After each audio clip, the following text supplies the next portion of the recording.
ఈ పరిశుద్ధ దినానికి దేవుడు మనకు అనుగ్రహించిన వాక్య భాగము దినవృత్తాంతములు 2వ గ్రంథం. దినవృత్తాంతములు 2వ గ్రంథం 22వ అధ్యాయము 3వ వచనాన్ని ధ్యానం చేసుకుందాం. నేను చదువుతాను, నాతో కలిసి అందరూ చెప్పండి. దినవృత్తాంతములు 2వ గ్రంథము 22వ అధ్యాయము 3వ వచనం నేను చదువుతున్నాను. నాతో కలిసి దయచేసి అందరూ చెప్పాలి. దుర్మార్గముగా, అందరూ చెప్పండి, బిగ్గరగా చెప్పండి. దుర్మార్గముగా ప్రవర్తించుటకు అతని తల్లి అతనికి నేర్పుచూ వచ్చాడు. మళ్ళా చదువుదాం, గుండె కదిలిపోయే మాట ఇది. దుర్మార్గముగా ప్రవర్తించుటకు అతని తల్లి అతనికి నేర్పుచూ వచ్చెను. ఈ వాక్యము ద్వారా దేవుడు మనందరి హృదయాలను కదిలించునుగాక. చదవబడిన వాక్య భాగంలో అందరికి అర్థమై ఉంటుంది. ఒక తల్లిట కుమారునికి దుర్మార్గంగా ప్రవర్తించేది నేర్పింది. వింటే చాలా ఆశ్చర్యంగా ఉండేది కదా. ఏమి రాయబడింది వాక్యములో? దుర్మార్గముగా ప్రవర్తించుటకు అతని తల్లి అతనికి నేర్పుకోవచ్చు. అంటే ఇలా జరిగి ఉండకపోతే బైబిల్లో వ్రాయబడేది, బైబిల్లో వ్రాయబడిన విషయాలన్నీ సత్యాలు. ఆమేన్. ఇక్కడ వ్రాయబడినటువంటి మాట చదవగానే అందరికీ కూడా గుండెలో ఒకలాంటి ఆలోచన, బాధ. ఏమి నేర్పిందంట? దుర్మార్గముగా ప్రవర్తించుటకు అతనికి ఆ తల్లి ఏం చేసింది? అంటే ఈ భూమి మీద సహజంగా ఏ తల్లి కూడా తన బిడ్డలకి దుర్మార్గాన్ని నేర్పదు. ఆమేన్. వాస్తవం. ఏమి నేర్పుది? సన్మార్గము నేర్పు. కానీ బైబిల్లో ఒక స్త్రీ, ఆమె పేరు అతల్య. ఆమె పేరు అతల్య.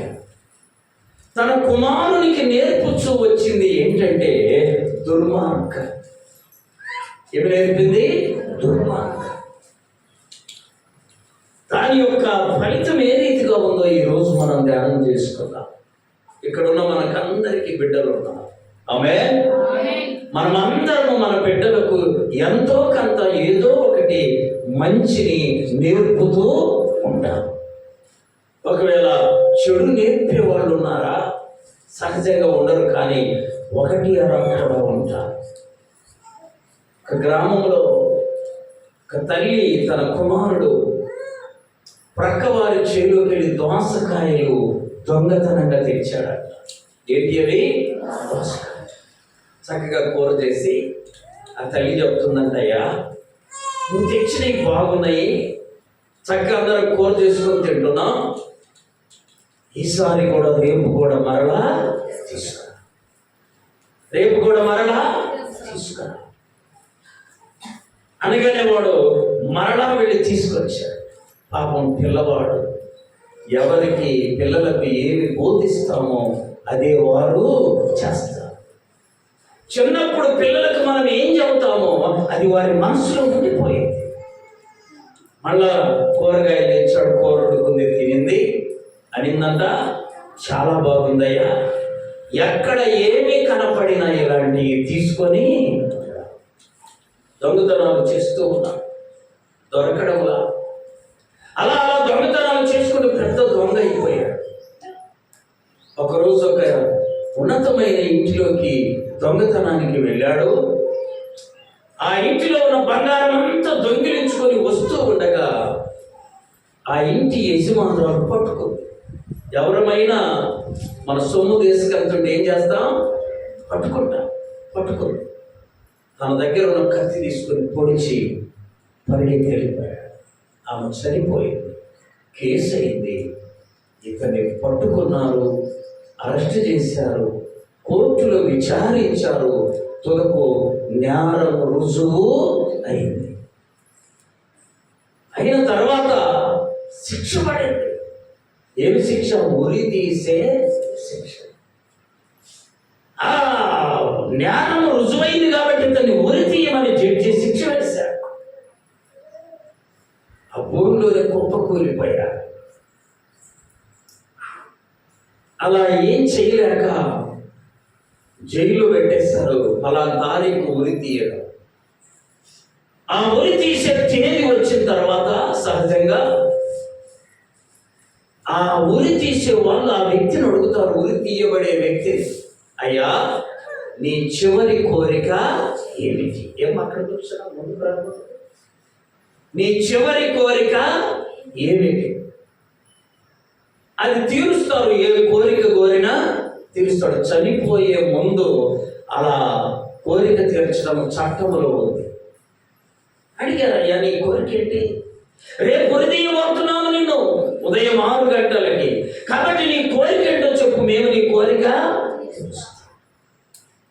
అని అడిగితే అతను చెప్పాడట, మా అమ్మను చూడాలి.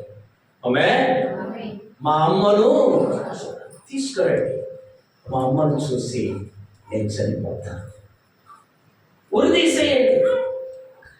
ఆ ఉరి తీసేదానికి నేనేం బాధపడట్లా. కాకపోతే నా చివరి కోరిక ఏమేమో లేదు, నా తల్లిని నేను.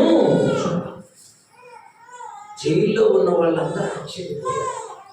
పలానా వండి పెట్టండి అని కొంతమంది, లేక పలాని కోరిక తీర్చుకొని కొంతమంది అడుగుతారు. ఈ అబ్బాయి ఏమడిగారు? తల్లిని చూపించమన్నాడు. అబ్బాయి ఎంత ప్రేమ! తల్లి అంటే ఎంత ప్రేమ! తల్లిని తీసుకురమ్మన్నారు. తల్లిని తీసుకొచ్చారు. ఇక ఆ అబ్బాయి ముందుకు తల్లి రాగానే అబ్బాయి అన్నాడట, అమ్మా నన్ను ఉరి తీయబడడానికి కారణము నీవు. నేను మొదట కొంచెం కూరగాయలు దొంగతనం చేసుకొచ్చినప్పుడు ఇది తప్పయ్యా అని నీవు నాకేం చేయాలి? బోధించాలి. చెప్పండి అందరూ నోటితో. ఏం చేయాలి? బోధించాలి. తల్లి తండ్రి పిల్లలకు ఉపదేశం చేయాలి. అంటే బోధ చేయాలి. బోధ చేయాలి. వాళ్ళు విసుక్కున్నా చెప్పాలి, బోధ చేయాలి. వాళ్ళు వినకపోయినా చెప్పండి, బోధ చేయాలి. మనం బాధ్యత. దేవుడు కూడా హిజ్కియా అనే ఒక ప్రవక్తకి ఏం చెప్పాడంటే, నరపుత్రుడా, బ్రహ్మదండి చెత్తలో ఉన్నట్లు ఆ మనుషుల యొద్దకు నేను నిన్ను పంపుతున్నా. ఏ చెట్లు? బ్రహ్మదండి చిన్న చెట్లు కంటే ఇంకా కఠినమైనవి. అలాంటి జనాల దగ్గరికి నేను నిన్ను పంపుతున్నా. వారు వినినను వినకపోయినను దేవుడు చెబుతున్న మాటలు వారికి బోధించు. అది నీ బాధ్యత. తల్లిదండ్రుల బాధ్యత ఏంటి చెప్పాలి.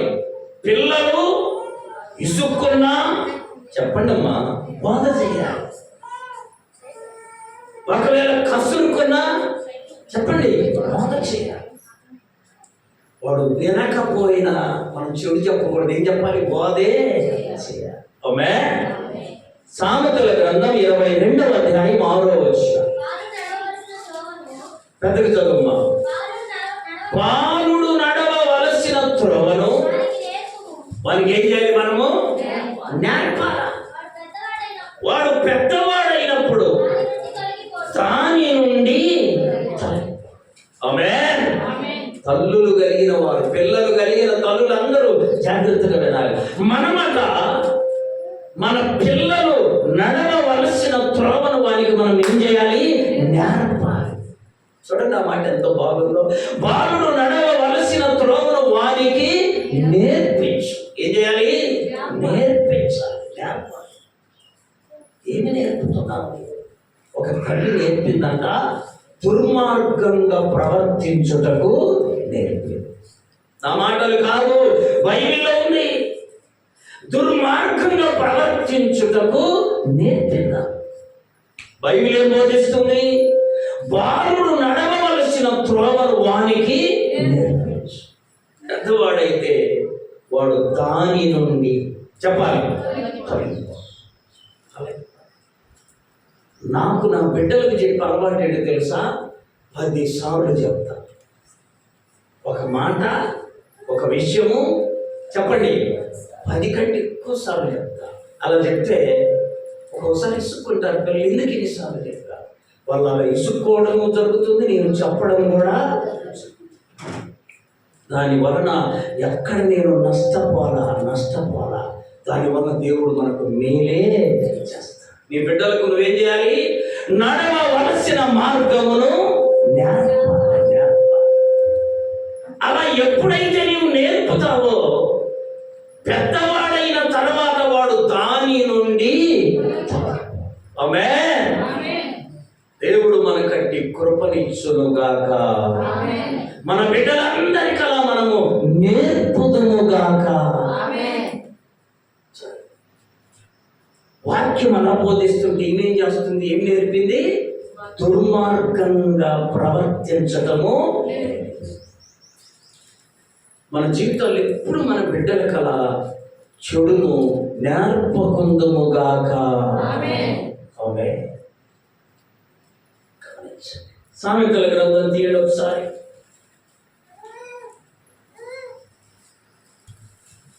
సామెతల గ్రంథం 1వ అధ్యాయం.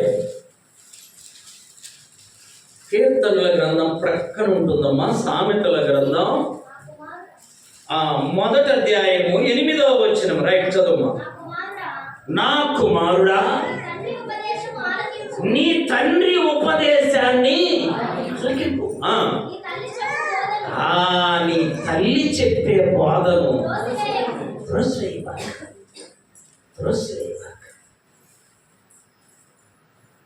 తల్లి ఏ తల్లి అయినా మంచి బోధ చేసింది.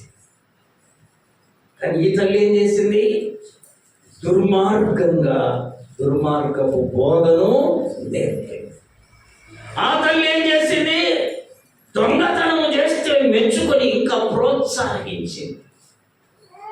అప్పుడు చెప్పాడట, నన్ను ఉరి తీయబడడానికి కారణము నీవు. మొదట నేను తప్పు చేసినప్పుడు అలా చేయకూడదయ్యా అని నువ్వు చెప్పి ఉంటే నేను మరలా తప్పు చేసేవాడిని కాదు. ఇంకా తీసుకురమ్మన్నా. ఆ తెచ్చే క్రమంలో నా పాపం పెరిగిపోయింది. పాపము ఎవరన వచ్చు, జీతము చెప్పాలి మరణము. కాబట్టి మన బిడ్డలకి ఎప్పుడు మనము దుర్మార్గాన్ని, చెడును నేర్పకూడదు ఉన్నాయి. చదువు అక్కడేముంది? నీ తల్లి ఉపదేశమును అంగీకరించుము, నీ తల్లి చెప్పే బోధను త్రోసివేయకము. అందరు చదవచ్చు కదా మంచి విషయాలు. అవి నీ తలకు సొగసైన మాలిక. సొగసైన మాలిక. ఇంకా చూడండి వాక్యంలో ఏముందో. 2వ అధ్యాయం 1వ వచనం. నా కుమారుడా, నీవు నా మాటలను అంగీకరించి నా ఆజ్ఞలను నీ వద్ద దాచుకుని ఎడల జ్ఞానమునకు నీ చెవియొగ్గి హృదయపూర్వకముగా వివేచనను అభ్యసించిన ఎడల, తెలివికై మొరపెట్టిన ఎడల, వివేచనకై మనవి చేసిన ఎడల, వెండిని వెదకినట్లు దాన్ని వెతికిన ఎడల, దాచబడిన ధనమును వెతికినట్లు దాన్ని వెతికిన ఎడల, ఆ దేవుని యందు భయభక్తులు కలిగి ఉండుట ఎట్టిదో నీవు గ్రహిస్తా.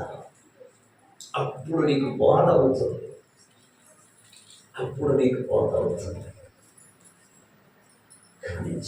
బిడ్డలకు మనము క్రమము నేర్పాలి, వాక్యము నేర్పాలి.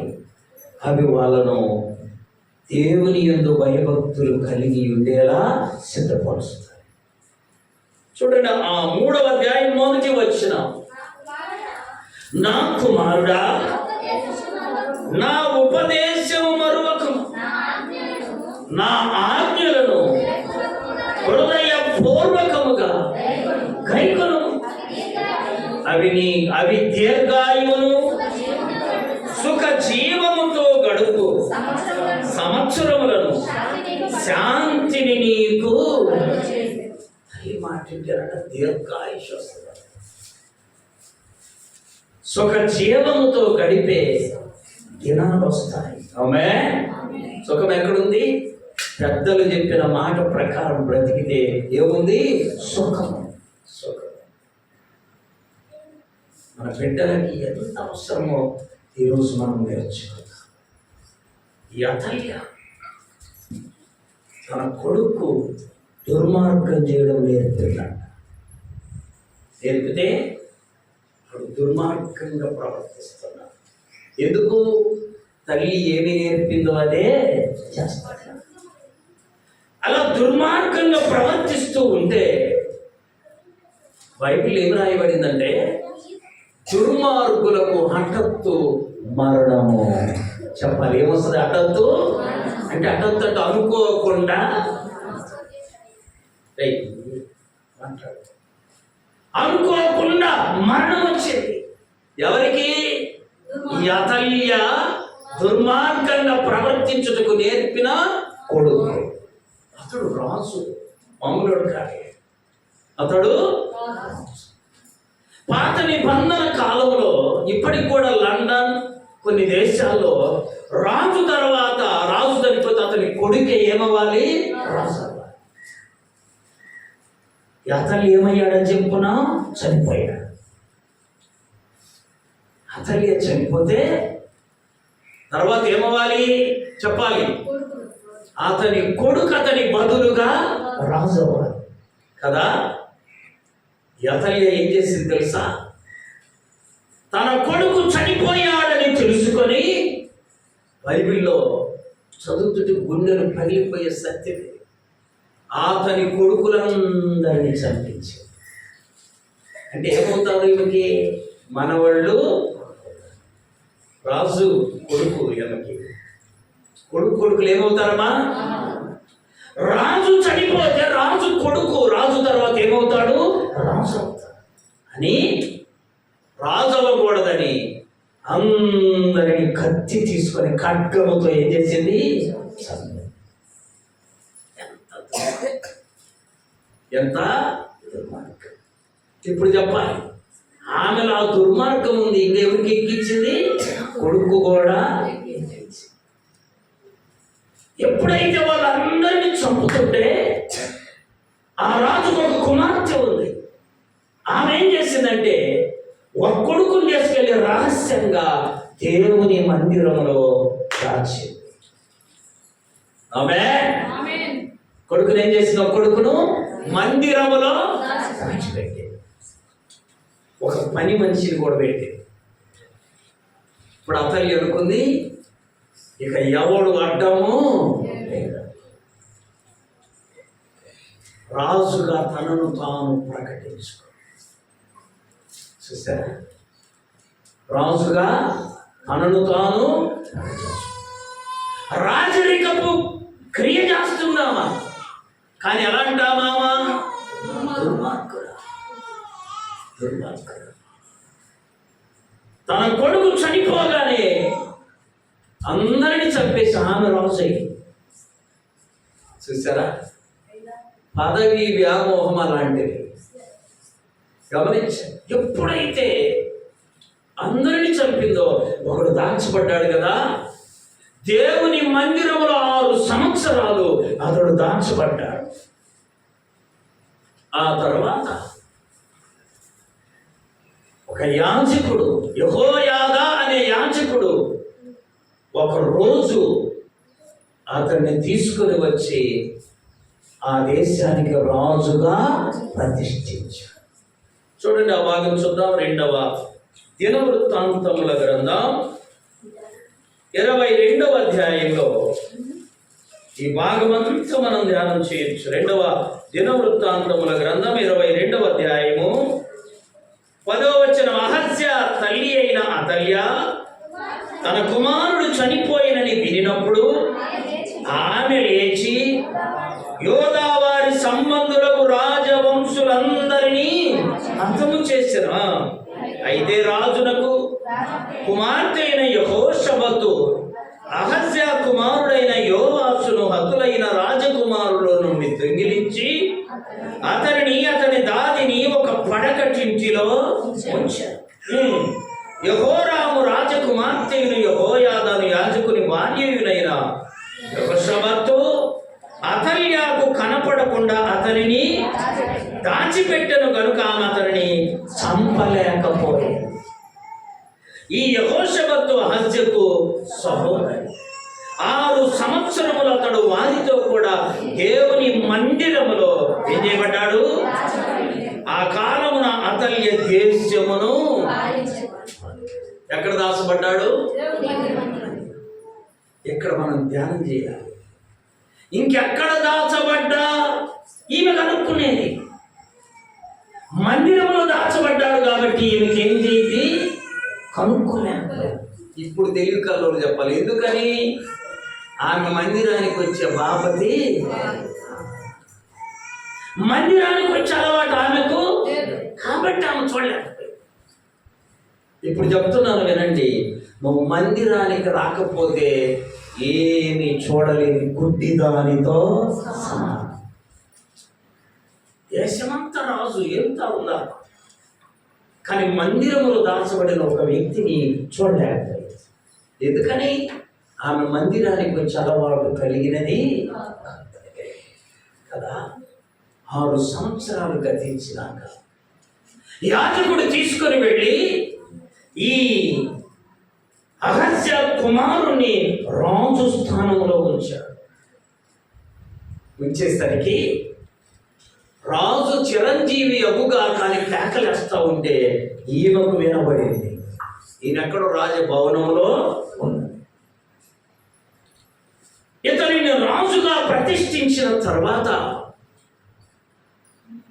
ఆమె పరుగెత్తుకుంటూ వచ్చింది. చూడండి, ఆ భాగము 23వ అధ్యాయం 12వ వచనం. పరుగులెత్తుచు రాజును కొనియాడుచూ ఉన్న జనులు చేయి ధ్వని అతల్యా విని యెహోవా మందిరమందున్న, ఇప్పుడు చెప్పాలి, ఎక్కడ ఈమె రాజు ఇతన్ని రాజును చేశారు? బజారులో కాదు, రాజభవనంలో కాదు. ఎక్కడ చేశారు?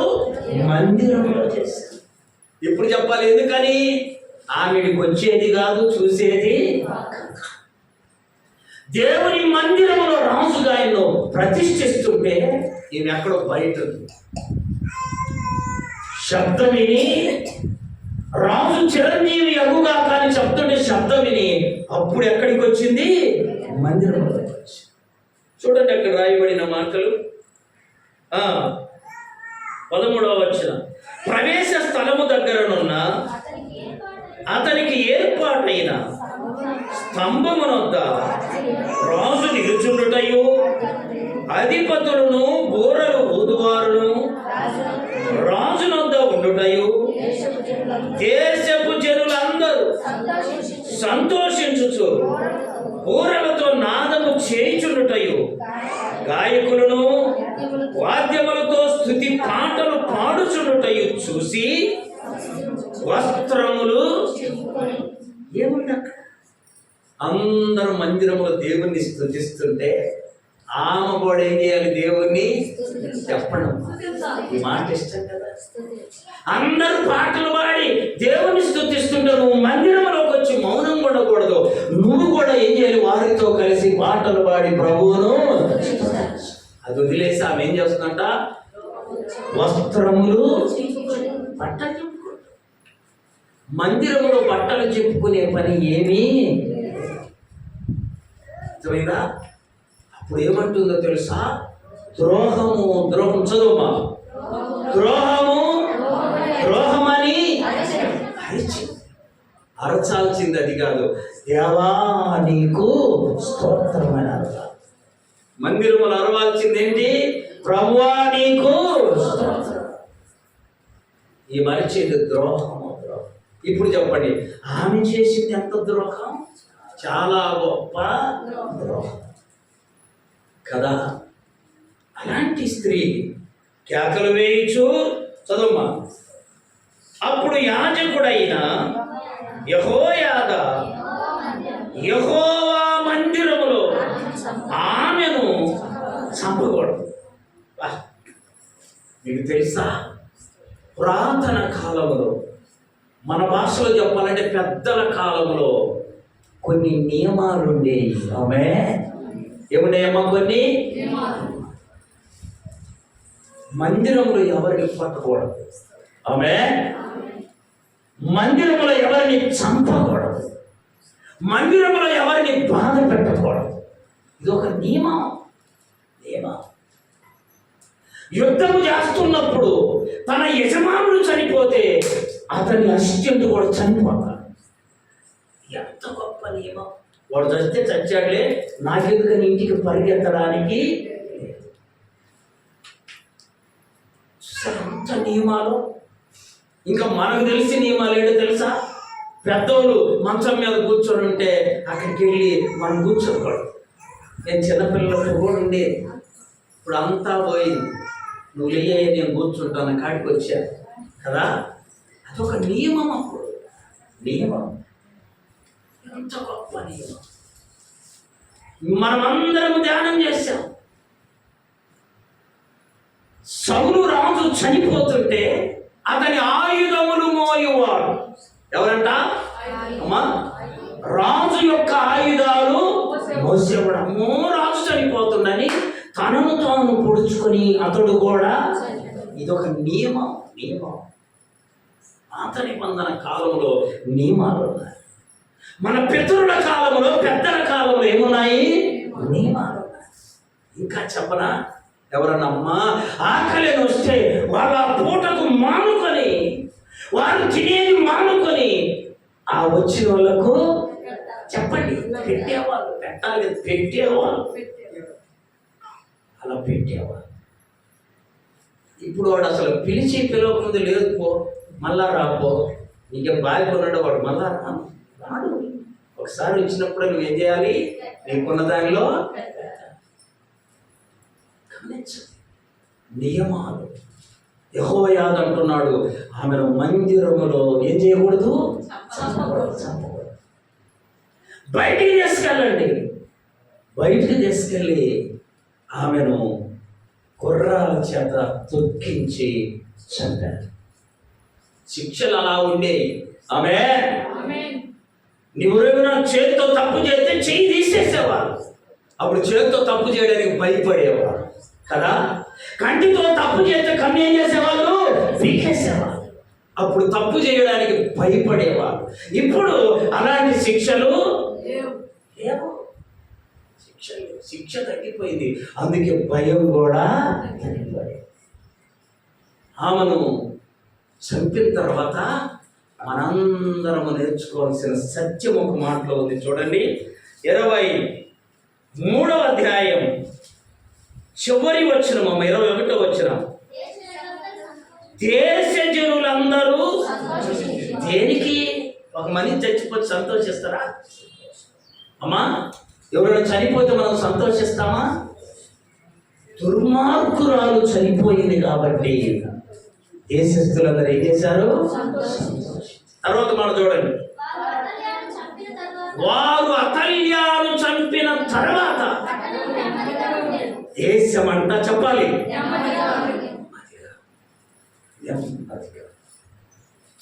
నేను ఒక ఇంటికి వెళితే ఏమంటుందయ్యా, నా భర్త ఉన్నంత వరకు నేను బయట అడుగు పెట్టిన దాన్ని లబ్బాయి అంటుండు, మా నాన్న ఉన్నంత కాలం ఏ కొరత మాకు తెలియదు. ఆ నాన్న చనిపోయినాక అన్నీ మేము కష్టాలేదయ్యా. అంటే వాళ్ళ నాన్న లేని కొరత వాళ్ళకి ఏమైంది ఆలోచించారు.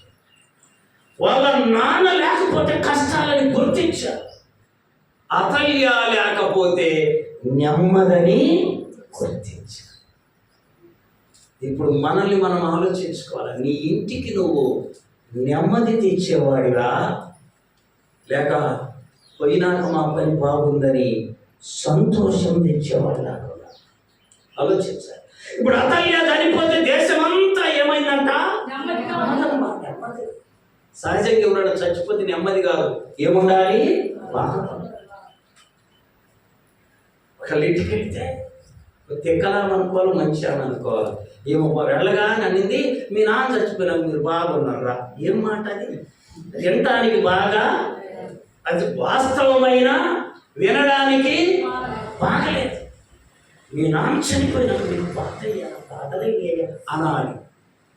కానీ ఇక్కడ అతల్య చనిపోతే అందరికి ఎలా ఉందంట? సంపాదించుకుందా ప్రభు సన్నిధిలో నీ ద్వారా నీ కుటుంబానికి నెమ్మది ఉండాలి, కానీ నీవు లేనప్పుడు కొరత ఉండాలి, కానీ నువ్వు లేకపోతే సంతోషించే స్థితి సంపాదించుకోమాక, అది క్షేమము. అతల్య ఎంత దుర్మార్గురాలంటే తన మనవళ్ళందరినీ ఏం చేసింది? కత్తితో. తుదకి ఏ చావు చనిపోయింది చెప్పాలి. మనం అంటాం, ఏ చావు చేస్తావో నువ్వు ఇలా చేస్తున్నావు అంటాం. అంటే చావులో కూడా ఆశీర్వాదాలు ఉంటాయి. ఆమె బాపట్లలో ఒక ఆయన దయచేసి మామయ్య అంటారు. ఆయన పేరు మాణిక్యాలరావు, కానీ అందరు ఏమంటారు తెలుసా? దయచేసే మామయ్య, దయచేసేవాడు. ఎందుకు అంటున్నారంటే, ఎవరితో మాట్లాడిన దయచేసి ఒక మాట వింటావా అంటాడు, దయచేసి ఈ కూరగాయలు ఎంతో చెప్తావా అంటాడు, దయచేసి అన్ని నీళ్ళు ఇస్తావా అంటాడు. ప్రతి మాటకు ఏమంటాడు? మనం అంటావా? ఏమో అబ్బకు బాగా అంటాం మనం కదా. ఆయన అలా అంటుంటే ఆయన పేరు అందరూ ఏ పేరు? దయచేసి అనుకో. ఏ పేరమ్మా? మంచి ప్రార్థన. మధ్యాహ్నం భోంచేసి వెళ్ళి రూమ్లో పడుకున్నాడు. టీచర్గా చేసి రిటైర్డ్ అయిన తర్వాత 3 గంటలకు లేచి మోకరిల్లి మంచం మీద ప్రార్థన చేసుకుంటున్నాడు. మంచం దిగి ఇలా మంచం మీద చేతులు పెట్టుకొని 4ంటికి వెళ్ళి భార్య టీ తాగుతాడని పిలిచింది, పలకలు అనుకో ప్రార్థన చేసుకుంటుండ అనుకుంది. 5ంటికి వెళ్ళి పిలిచిన పలకల 6ంటికి వెళ్ళి చూస్తే అలాగే చనిపోయి ఉన్నాడు. చప్పటి కొని ప్రభువై, ఇది మంచి మరణము. ఆమె చెప్పండి, ఏ మరణం? ఎలా వచ్చింది? నువ్వు ఎలా చేస్తే. మోసపోకుడి తీయడా వాక్యం గలతీయులకు రాసిన పత్రిక 6వ అధ్యాయం 7వ వచనం. త్వరగా. మోసపోకుడి, దేవుడు ఎక్కిరించబడడు, మనుషుడు ఏమి విత్తితే ఆ పంటనే. అర్థమైందా? మనం ఏమి విత్తితే ఆ పంటే. ఎంత మంచి మరణం! ప్రార్థన చేసుకుంటూ ప్రభు దగ్గరికి వెళ్ళిపోయాడు. అర్థమైందా? ప్రార్థన చేసుకుంటూ ప్రభు దగ్గరికి. ఒకరోజు వాళ్ళ ఇంట్లో ప్రార్థన ఎత్తున్నాను. అయితే మా అందరు కుర్చీలేసి కూర్చొని నా పక్కన ఆయన కూర్చొని అంటుండో, దయచేసి మీ పేరు ఏందో చెప్తారా? దానికి ఎందుకు దయచేయడు, నీ పేరు ఏందని చెప్పం మనం కదా. అంటే ఆయన అంత వినయ విధేయతతో భార్యతో కూడా ఏమంటాడు తెలుసా? దయచేసి అని టీ ఇస్తావా? బాగా నేర్చుకోవాలి. మా టీ బదులు పాలు ఇస్తుందా? టీ తీసుకురంటే టీ బదులు నీళ్ళు ఇస్తారు. ఆమె ఏమంటుండు? దయచేసి టీ ఇస్తావా? దయచేసి అని నీళ్ళు ఇస్తావా? ఎంత మంచి మరణం అండి! ప్రార్థనలో ఉండి చెప్పాలి ప్రభు దగ్గరికి. అతల్య ఏమి విత్తిందో చెప్పాలి, ఆ పంటనే అందరినీ చంపింది, ఆమె చంపబడింది. జాగ్రత్త, మన బిడ్డలకు నేర్పవలసినది సుబోధ. ఆమె ఏ బోధ? మంచి ఉపదేశం. చదవండి సామెతల గ్రంథం 6వ అధ్యాయం 20వ వచనం. నా కుమారుడా, నీ తండ్రి ఆజ్ఞను గైకొనుము, నీ తల్లి ఉపదేశమును త్రోసివేయకుము, వాటిని ఎల్లప్పుడూ ఎక్కడ చేసుకోవాలి? హృదయమునందు ధరించుకో. నిజమేనా? ఒక తండ్రి వృద్ధాప్యములో ఉంటే లేచి నీళ్లు తీసుకుందామని అలా ఎడుతుంటే సూర్యుడు వచ్చి అలా గోడ పట్టుకున్నాడట. తగ్గిపోయినాక సూర్యుడా చెప్పండి అమ్మా, మాకు రాలేదుగా, మాకేం తెలుసు అంట. సూర్యుడు ఖచ్చితంగా వస్తుంది. అలా పట్టుకుని గోడ, ఆ గోడ కంట చేతి 5 వేలు పడ్డాయి. ఆ చేతిలో ఏ మురిగ్గా ఉన్నాయి.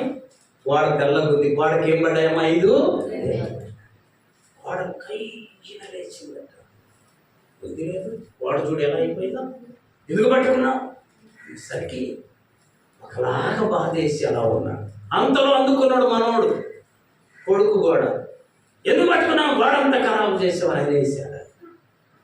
జాలిగా అలా చూశాడంటారే, నేను కట్టిన గోడే నన్ను ఇలా అన్నావు కదరా అని ఇక బాధపడి 1 నెల 2 నెలలకి ఆలోచించుంటాడు బాగా. లేచి మరలా నీళ్ళు తీసుకోపోయి మరలా సూర్యుడు వచ్చింది. పట్టుకుంటే చెప్పాలి, కోడలు కొడుకు అరుస్తారని పట్టుకున్నందువల్ల క్రింద చనిపోయాడు. కింద పడి చనిపోయాడు. గమనించండి, చనిపోయిన తర్వాత ఈ సమాజ్ చేశారంతా అయిపోయింది. ఆ పుస్తకాలు తీస్తుంటే అందులో ఒక చీటి కనపడి, అరే నాన్న, నీ వేళ్ళు మలంలో లెట్రిన్లో ఆడుకుంటున్నావు, నువ్వు లెట్రిన్ కూర్చొని ఆ వేళ్ళు నాకు తెలియక నేను వచ్చేలేక నీ చేతుల్లో నా గుండె మీద ఇలా పెట్టా. ఆ రోజు నేను నిన్ను అసహ్యించుకోలేదు. చప్పట్లు కొట్టి ప్రభు. కానీ నా వేళ్లకున్న మట్టి గోడకు తగిలితే నీవు నన్ను ఏం చేశావు? అసహ్యించుకున్నా అంటూ చివరి రాశాడంట, నీవు కూడా ఒక దినాన వృద్ధాప్యానికి వస్తావు. వస్తాడా రాడా? వస్తాడా రాడమ్మా? వస్తావు. అప్పుడు నీ వేళ్ళు కూడా ఆదరణ కోసం ఒకళ్ళను పట్టుకుంటావు. గోడను పట్టుకున్నది, కర్రను పట్టుకుని ఏదో ఒకటి తోలనాడి నీ కొడుకు నిన్నంటే ఎలాంటి బాధ ఉంటుందో ఆ బాధతో నేను చనిపోతున్నానని రాశాడట. చదువుకున్నాడు పిల్లోడు. అప్పుడు బుద్ధి వచ్చింది. ఆ లెటరు వృద్ధాప్యము దాకా దాచిపెట్టుకున్న లెటరు వృద్ధాప్యములో అలా చదువుకుంటూ ఒకరోజు లేచాడు, నీళ్లు తెచ్చుకోబోయాడు, తూలి పడబోయాడు. వెంటనే గోడను పట్టుకున్నాడు. గోడ కుబరికైంది. ఆ పక్కన తన తండ్రి వేళ్ళు ఉన్నాయి, ఈ పక్క తన వేళ్ళు. చూసారా, మనం ఎలాంటి ఉపదేశాలు విని ఎలా నడుచుకుంటామో అలాంటి తీర్పుని ప్రతిఫలాన్ని దేవుడు మనకు ఇచ్చునుగాక. కాబట్టి మన బిడ్డలకి మనము ఉపదేశం చేయాలి. అవి బిడ్డలు ఎన్నడూ త్రోసి వేయకూడదు. చూడండి 3వ అధ్యాయం సామెతల గ్రంథం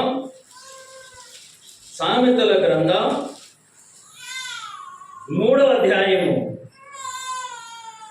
3వ వచనం, దయను సత్యమును ఎన్నడును విడిచిపోనియబాకు, నిన్ను వాటిని కంఠభూషణముగా ధరించుకొనుము, నీ హృదయమును పలక మీద వాటిని చెప్పాలి. ఏం చేయాలి?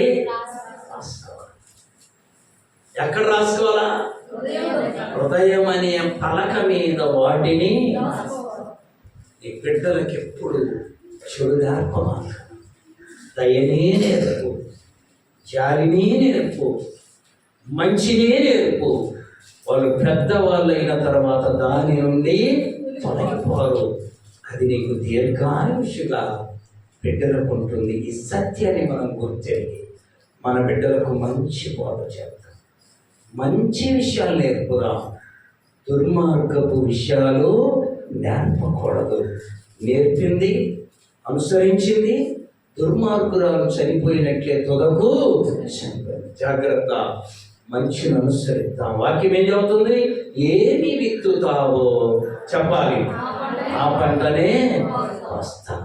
మంచిని విత్తుదాం, మంచిని విత్తేలా మన బిడ్డలను పెంచుదాం, వారికి మంచి నేర్పుదాం. వారుడు నడవవలసిన త్రోవను వానికి నేర్పుము, వాడు పెద్దవాడైన తర్వాత దాని నుండి అతి కృప దేవుడు మనందరికీ దయచేయును గాక. మోకరించండి, ప్రార్థన చేసుకున్నాం.